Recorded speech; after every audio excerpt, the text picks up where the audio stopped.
Minha missão mais importante foi contra um centro de produção e pesquisa de armas químicas, a uns 100 quilômetros ao norte de Bagdá. Tínhamos que evitar os mísseis, e nosso objetivo era difícil de ser localizado. Tínhamos 6 aviões indo para lá, e todos eles lançavam suas bombas no alvo, evitando o perigo.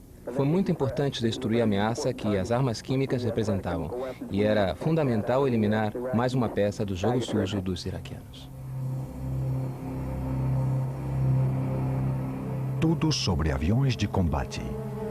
O poderio aéreo da US Navy.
Os super-porta-aviões da Marinha dos Estados Unidos, os mais poderosos navios de guerra que o mundo jamais conheceu. Equipado com os melhores aviões de guerra, o grupo de combate desses porta-aviões é capaz de enfrentar qualquer situação, em qualquer lugar e a qualquer momento.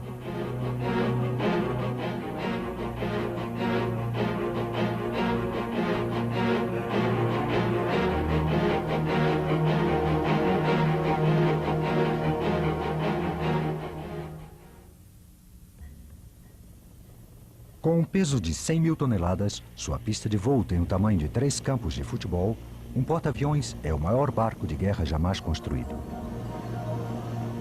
Sua tripulação é composta de 6.500 homens que se dedicam a uma só tarefa: garantir que suas 85 aeronaves estejam sempre prontas para decolar e combater. Os caça-bombardeiro FA-18 Hornet, F-14 Tomcat, o bombardeiro de ataque A-6 Intruder e mais uma variedade de aeronaves de apoio têm cada um uma tarefa distinta. Mas combinados, estes aparelhos podem cumprir quase todos os tipos de missão.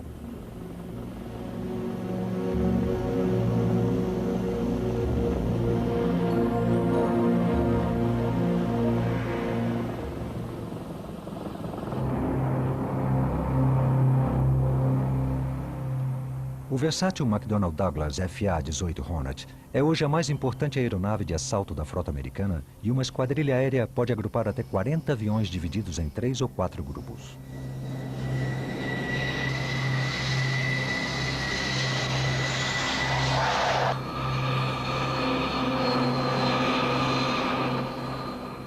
Em ação, na versão Mono Biplace, as missões do Hornet incluem a defesa e o ataque aéreos mais próximos ao porta-aviões, operações de combate, como também realizar ataques em terra e raids antinavios.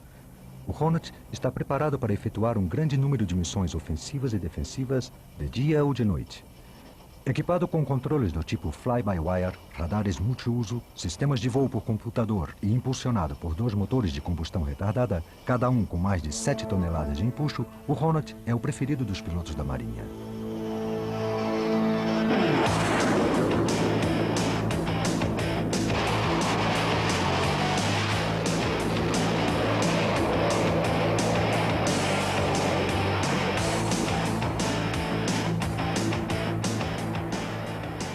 Nas mãos de pilotos altamente qualificados, o Hornet é capaz de eliminar facilmente o inimigo em um combate aéreo antes de tomar sua posição no nível de voo alto ou baixo e levar a cabo seus ataques ao solo com extrema precisão.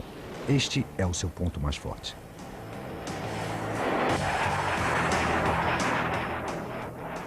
Ele pode lançar bombas convencionais, mísseis teleguiados, bem como abrir fogo com os seus canhões.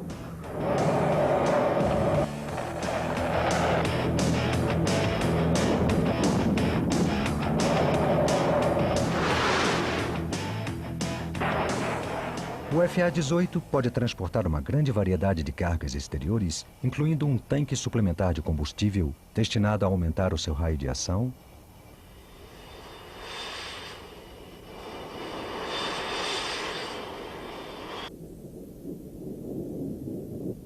além das bombas convencionais silenciosas ou não dirigidas. A AGM-62 Walleye é uma bomba planadora não motorizada, guiada por TV e usada para destruir bunkers, construções e pontes. Os mísseis Maverick, guiados por raios infravermelhos ou laser, são especialmente poderosos contra tanques inimigos. Supersônicos e com alcance de mais de 20 km, os Maverick foram usados com efeitos devastadores na Guerra do Golfo. Uma das funções-chave do Hornet é a de suprimir os sistemas aéreos dos mísseis de defesa e dos radares inimigos. Sua principal arma é o HARM, um míssil anti-radar de alta velocidade que utiliza avançados sistemas de orientação por computador que o leva direto ao centro de transmissões do radar do inimigo.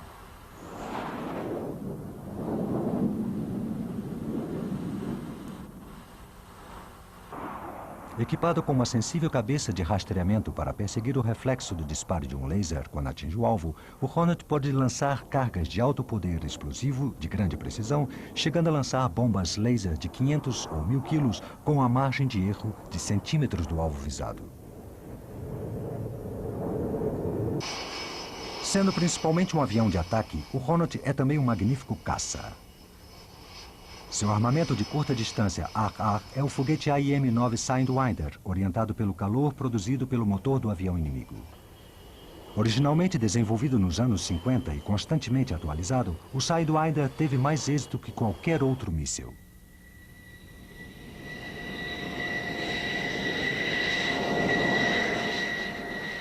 Para os combates de alcance médio, o Hornet está equipado com o AIM-7 Sparrow, guiado por radar com alcance de até 45 km.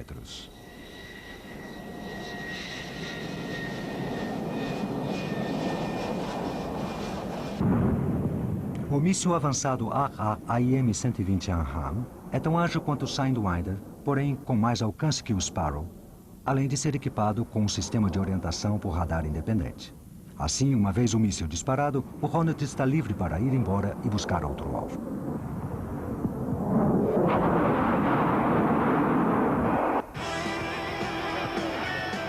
O Hornet foi o primeiro de uma nova geração de jatos de alta tecnologia a entrar em serviço na Marinha Americana.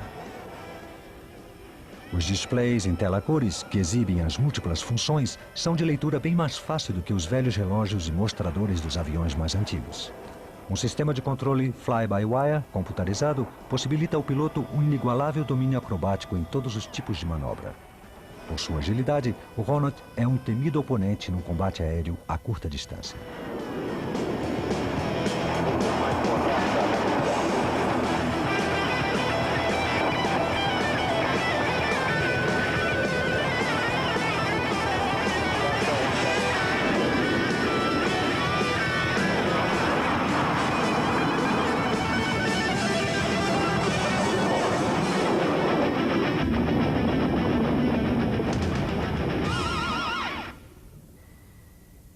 Por muitos anos, o Grumman A-6 Intruder foi considerado o peso pesado dos bombardeiros de assalto.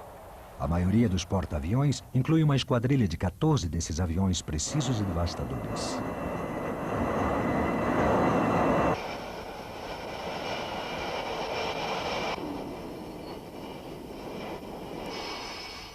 Os dois homens que compõem a tripulação se sentam lado a lado.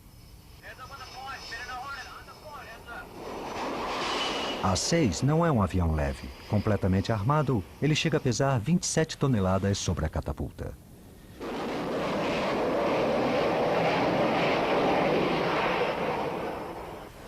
Os Intruder foram os primeiros jatos de ataque capazes de voar e combater igualmente bem, seja durante o dia ou à noite. Sua eletrônica avançada indicava que os Intruders eram os únicos que podiam atacar com precisão em quaisquer condições meteorológicas.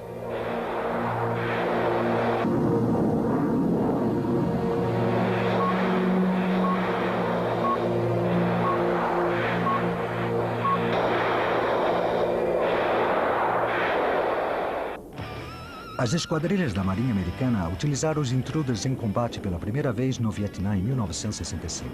Projetado como um porta-bombas subsônico, ele podia atacar em qualquer situação.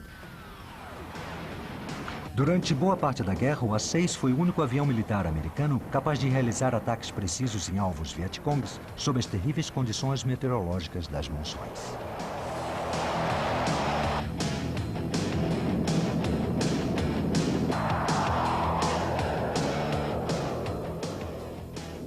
Os Intruders carregam externamente seus armamentos em 4 pontos sob as asas e um sob a fuselagem.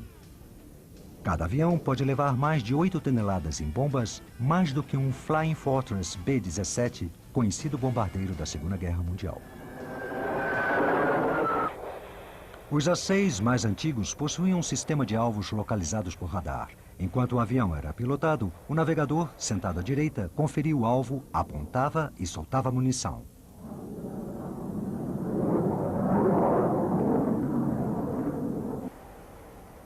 Nas versões mais modernas, os Intruders dispõem de uma torre dirigível sob o nariz, abrigando sensores infravermelhos que capturam os objetivos de dia ou de noite. Utilizando o laser para medir distâncias e assinalar os alvos para armamentos orientados com precisão, os Intruders sempre conseguem lançar suas bombas no momento adequado.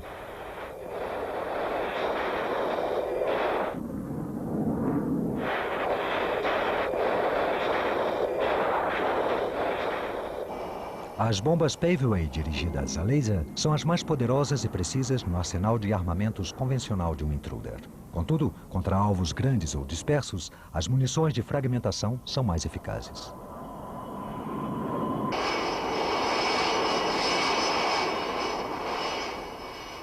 As bombas de fragmentação Hawkeye possuem em geral centenas de granadas de dupla utilização, antipessoal e antiblindagem, mas também podem ser equipadas com uma variedade de explosivos ou submunições químicas ou incendiárias. Por 3 décadas, o Intruder serviu à Marinha Americana, oferecendo sua capacidade de ataque em qualquer condição meteorológica. Mas a Guerra do Golfo, em 1991, contra Saddam Hussein, foi provavelmente a última campanha do grande bombardeiro. As estruturas dos Intruders foram envelhecendo e, a partir do final dos 90, o A-6 foi gradualmente substituído por versões mais modernas do Hornet.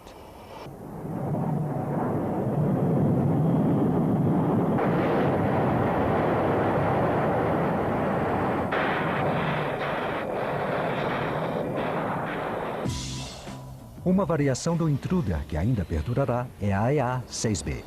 Sua tarefa é a de proteger o comando de assalto, interferindo e atacando os radares de defesa inimigos.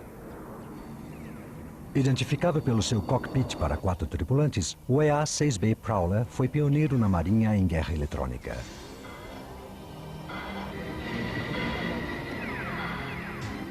Seus sofisticados receptores de radar e transmissores de interferências são levados no topo da cauda e sob suas asas.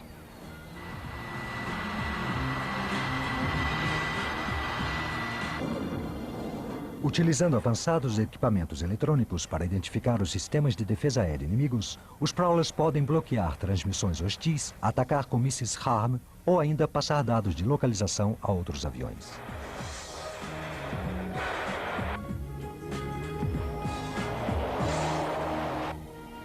A esquadrilha inclui pelo menos 4 KA-6D Intruders de abastecimento. Equipados com dispositivos para reabastecimento em pleno ar e tanques sob as asas, esses postos de gasolina voadores mantêm as forças de assalto em pleno ar por muito mais tempo.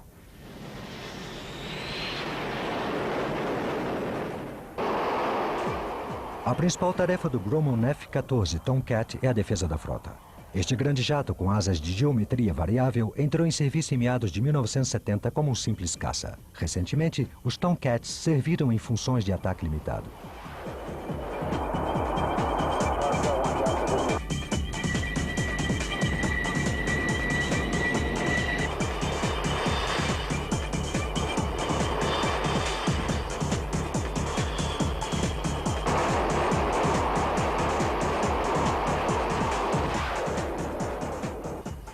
Capazes de carregar mais de 6 toneladas em bombas, os F-14, que recebiam armamento de ataque ao solo, foram apelidados Bombcats.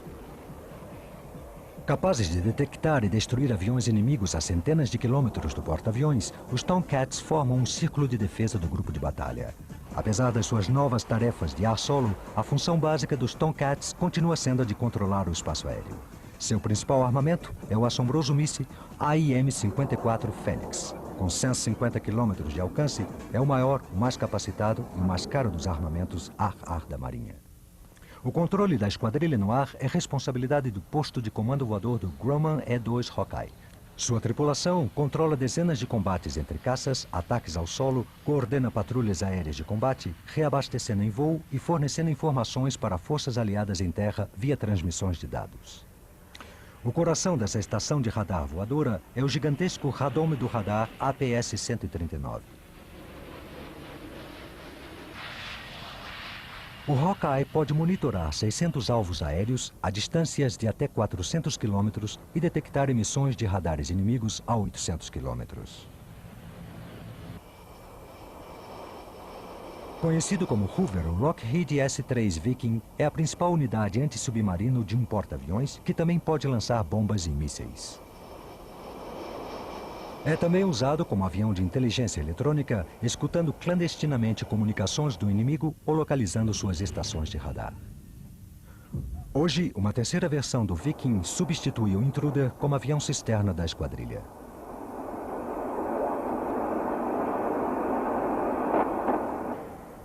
O Vought A-7 Corsair era o principal avião de ataque leve de supressão de defesa da Marinha nos anos 80, quando a chegada do FA-18 assinalou o fim da sua carreira. Mas enquanto o Corsair era substituído nas linhas de frente das esquadrilhas em 1991, o robusto caça de assalto foi chamado a desempenhar o seu papel em mais uma guerra.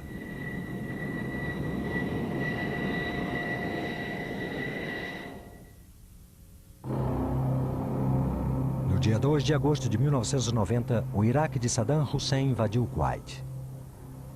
As forças iraquianas ultrapassaram maciçamente as fronteiras e tomaram o Emirado rico em petróleo. A condenação mundial foi instantânea e os Estados Unidos enviaram imediatamente caças F-15 para defender os campos adjacentes de petróleo da Arábia Saudita. No entanto, o envio dos caças era apenas uma solução provisória. Impedir o ataque da Arábia Saudita pelos iraquianos exigia muito mais. A maneira mais rápida de ter uma força real de combate no Golfo seria a mobilização da Marinha. Acima de tudo, isso significava o envio de porta-aviões.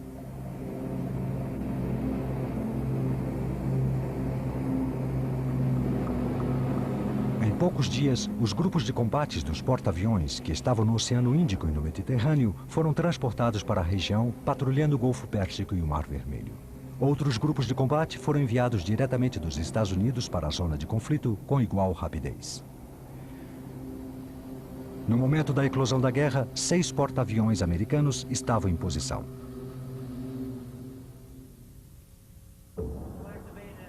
Esquadrilhas de Hornets e de Intruders faziam planos para tantas missões quantas fossem necessárias. Resumos de alvos potenciais, de táticas e de equipamentos iraquianos se tornaram parte da rotina diária.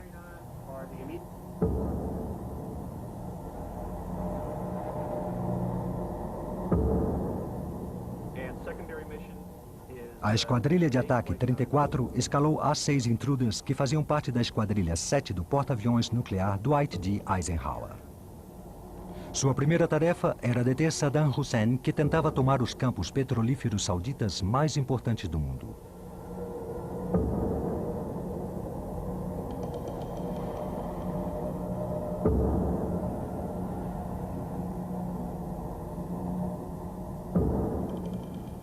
Acima de tudo, no cérebro dos estrategistas americanos estava a natureza da ameaça. A do Iraque possuir uma das maiores forças aéreas do mundo. As esquadrilhas da linha de frente estavam equipadas com caças avançados, como o soviético MiG-29 Fulcrum e o francês Dassault Mirage F-1. O exército iraquiano era o quarto maior do mundo, com grande experiência de combate depois da longa guerra com o Irã. Liderado por Saddam Hussein, um inescrupuloso e implacável ditador que não se detém em alcançar seus objetivos. Neutralizar a força aérea iraquiana não seria uma tarefa simples. Estrategistas da Marinha sabiam que o inimigo potencial tinha suas bases em enormes complexos aeroportuários muito bem protegidos por baterias de mísseis terra-ar e artilharia antiaérea. Depois de 5 meses de preparação, as esquadrilhas dos porta-aviões no Oriente Médio estavam prontas para entrar em ação. Deixando a sala de reunião das esquadrilhas, após terem recebido as instruções finais no briefing, os pilotos de combate da Marinha vestem seus incômodos uniformes de voo.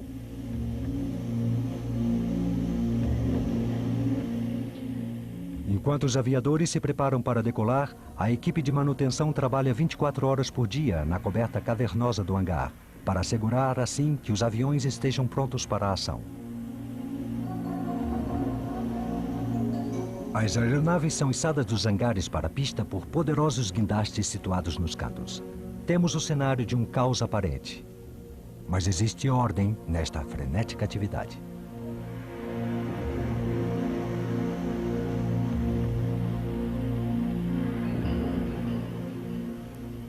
Qualquer um que trabalhe no preparo de voo de uma esquadrilha usa uma camisa colorida que indica a sua função. Os de camisa violeta são especialistas em abastecimento. Os marrons em manutenção. Os verdes, responsáveis pelo engate e desengate das catapultas e dos mecanismos de detenção. Os de camisa vermelha são usados pelos encarregados da artilharia aérea que preparam toda a sua carga mortal, controlando todas as armas, de mísseis Sidewinder às bombas convencionais.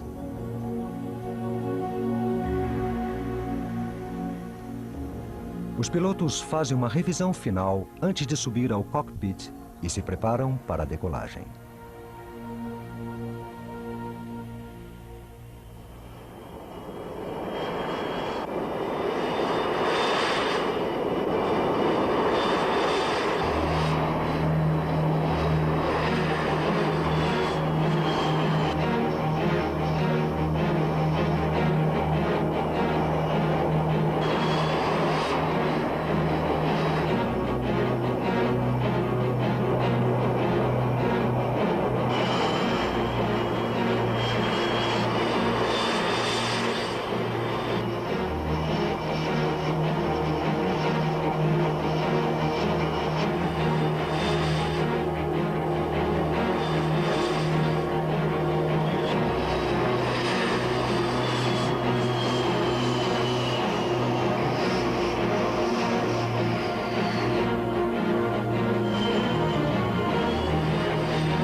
A checagem final é feita. Os aviões estão armados, tripulados e prontos. A equipe de lançamento conecta o mecanismo do nariz do avião nas catapultas que acelerarão as 30 toneladas da aeronave a mais de 250 km por hora em menos de 3 segundos. Um sinal do piloto indica que tudo está pronto e a ordem é dada: lançar a esquadrilha.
Durante a Guerra do Golfo, o poderio aéreo dos porta-aviões foi demonstrado através do golpe Alfa. No início dos combates, as defesas iraquianas eram ainda uma ameaça potencial e muitos dos ataques ao território hostil foram feitos através de voos rasantes. Os ataques dependiam dos objetivos. Uma operação poderia envolver desde 2 a 6 ou Hornets a forças combinadas de até 100 aviões. Era a responsabilidade dos comandantes das esquadrilhas, como o capitão Mark Fitzgerald, decidir o que seria necessário numa operação. Tive que utilizar os recursos que tinha e os meios disponíveis. Caças escoltando um grupo de assalto de A-6 e talvez F-18. Usaria os Prowlers para os bloqueios e os S-3 para as escutas eletrônicas. Poderia necessitar de combustível extra e assim abasteceria alguns A-6 e S-3 e formaria um grupo de assalto para atingir o alvo.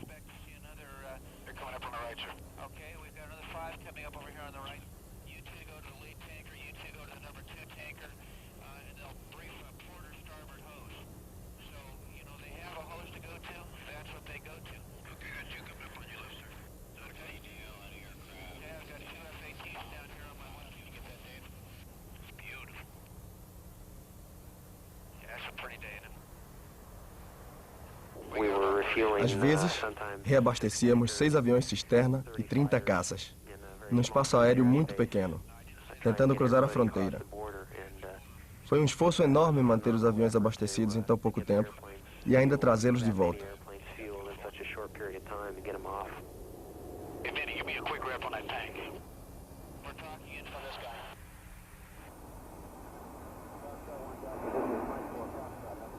Os aviões cisterna são os heróis anônimos da Guerra do Golfo. As cargas de armamento pesado diminuíram o raio de combate tático dos aviões, tornando essenciais os reabastecimentos em voo.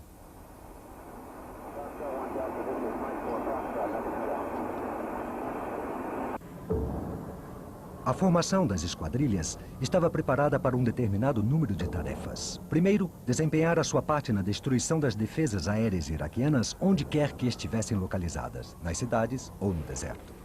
Depois disso, a missão das forças de assalto seria de minar a capacidade iraquiana de lutar, destruindo linhas de comunicação e infraestrutura.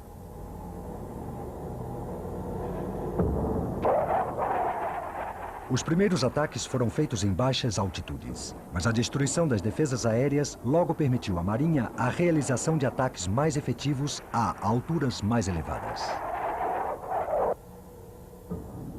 O triunfo da coalizão foi utilizar armamentos de alta tecnologia com uma precisão jamais vista. Sensores ultramodernos permitiam aos pilotos localizar e fixar os alvos tanto de dia quanto de noite. Pontes, polos industriais, aeroportos e estradas foram atacados.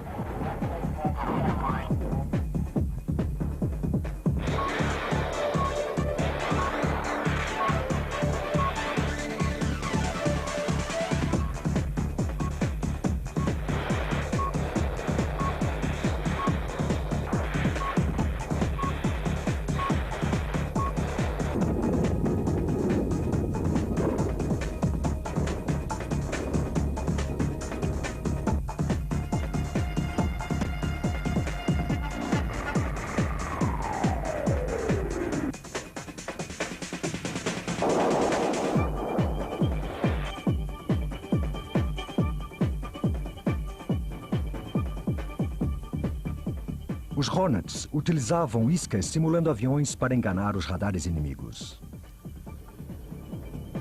Os mísseis HARM mostraram aos iraquianos o perigoso que era depender dos seus radares.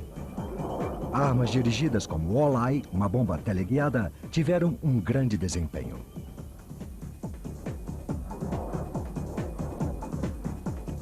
Mas a mais importante delas foi o Paveway, uma bomba guiada a laser que podia ser detonada a alguns centímetros do alvo escolhido.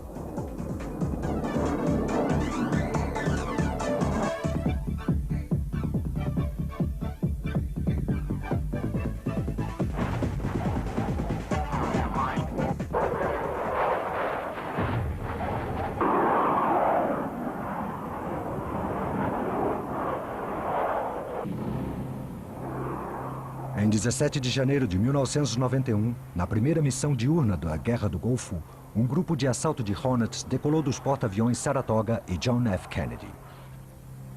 O alvo dos Hornets era o enorme complexo de bases aéreas H-3 no Iraque Ocidental.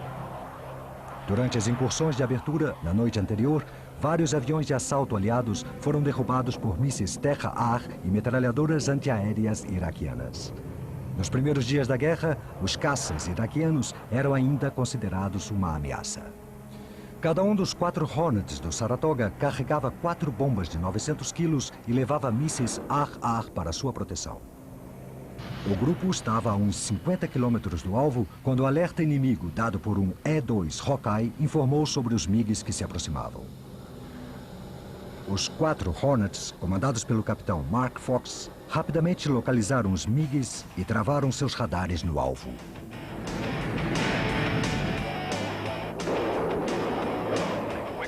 Mudei a frequência do radar de ar-terra para ar-ar e detectei um dos MiGs. Tinha à minha direita um MiG, meu primeiro piloto tinha outro à sua esquerda. Estavam bem perto, a mais ou menos Mach 1.2, quando disparei meu primeiro Sidewinder e depois um Sparrow. O Sidewinder o alcançou e o Sparrow mergulhou numa bola de fogo. Meu primeiro piloto, o Tenente Mongilio, disparou o segundo Sparrow que derrubou o outro MiG.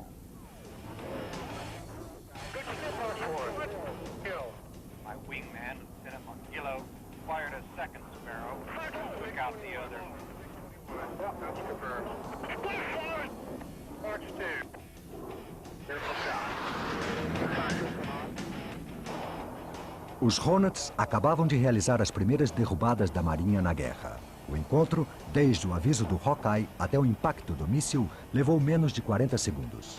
Sua missão ainda não tinha terminado.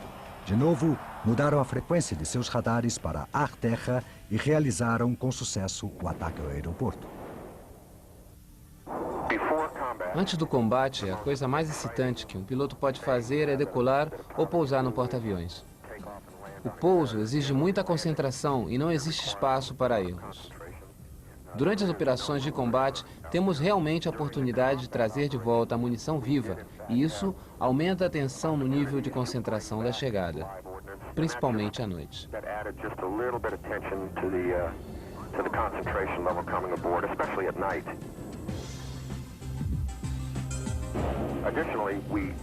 Além disso, voltamos com um pouco combustível e não temos tempo, ou tempero, como costumamos dizer, para evitar os cabos e fazer várias aproximações ao navio.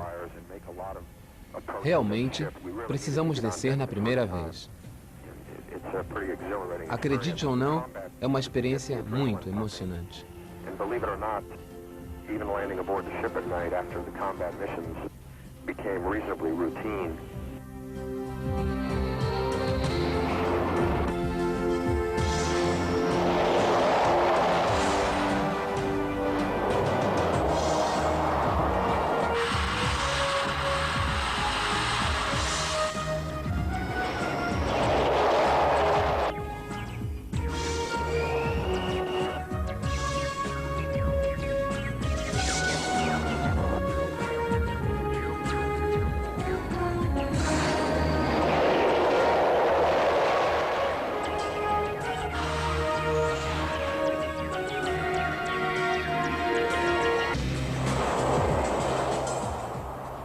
Os 6 porta-aviões americanos ancorados no Mar Vermelho e no Golfo Pérsico participaram de muitas operações durante a guerra.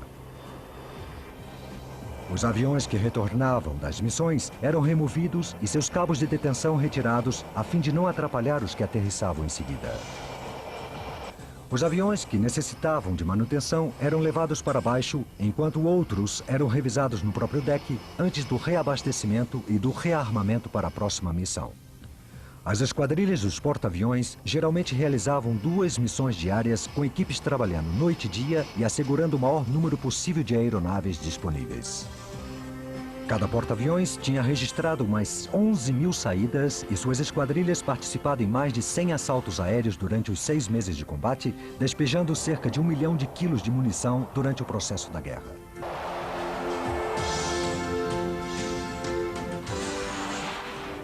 Para a tripulação aérea foi um período exaustivo. Somente 2 dos porta-aviões encontravam-se no centro das operações no Golfo Pérsico. Os outros 4, com base no Mar Vermelho, estavam a longa distância do Iraque. As missões, com duração média de 5 horas, eram extenuantes mesmo para os combatentes mais experientes. Sua contribuição para a campanha foi reconhecida pelo comandante da coalizão, General H. Norman Schwarzkopf. Eu seria omisso se não mencionasse as operações navais. A Marinha fez um grande trabalho no apoio à campanha aérea. Decolou mais de 3.500 vezes dos nossos 6 porta-aviões, que lançaram mais de 260 mísseis Tomahawk. O resultado da guerra para Saddam Hussein foi a aniquilação do seu poder e da sua influência no Oriente Médio.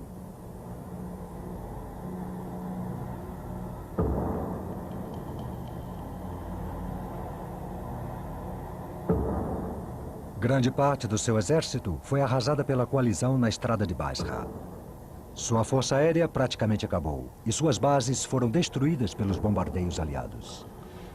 Forças livres do Kuwait retornavam triunfantes para sua terra e os porta-aviões da Marinha desempenharam um papel decisivo na vitória final, como nos explica o comandante do porta-aviões Carl Vinson Larry Balkan.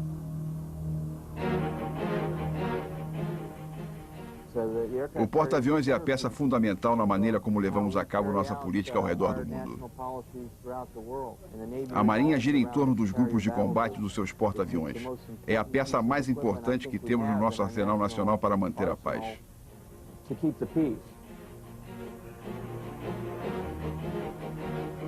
O porta-aviões tem mais capacidade do que qualquer outro navio de guerra que tenha sido lançado ao mar e tem sido constantemente aperfeiçoado em suas virtudes.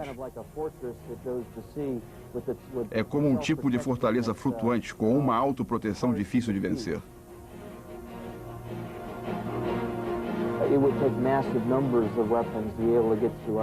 Seria necessária uma enorme quantidade de armas para atravessar nossas defesas.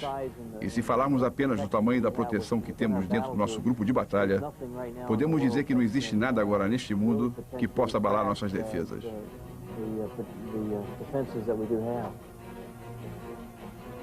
O porta-aviões é hoje ainda mais valioso que nunca.